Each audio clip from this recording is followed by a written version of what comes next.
আলিপুরদুয়ারে এবং থান্ডারস্টর্ম এবং অন্যান্য জেলাগুলোতে থান্ডারস্টর্ম, গাস্টি উইন্ড 30 থেকে 40 kilometre per hour with lightning sub Himalayan west বেঙ্গলের সবকটা জেলা এবং গ্যাঞ্জেটিক ওয়েস্ট বেঙ্গলেরও সবকটা জেলাতে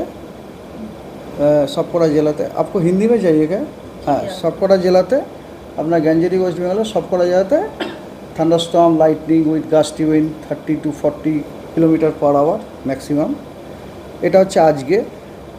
কালকেও আপনার যদিও কোনো রকম আপনার হেভি রেনফলের ওয়ার্নিং নেই, কিন্তু entire sub Himalayan West Bengal এবং গ্যাঞ্জেটিক ওয়েস্ট বেঙ্গলে আপনার thunderstorm with gusty wind reaching maximum wind speed 30 to 40 kilometre, somewhere even 40 to 50 even with lightning. এটা হচ্ছে আমাদের স্টর্ম বুলেটিন আর কি, ওটা দুদিনের দেওয়া হয়। হ্যাঁ, আর এরপরে আসি আপনার ডিটেল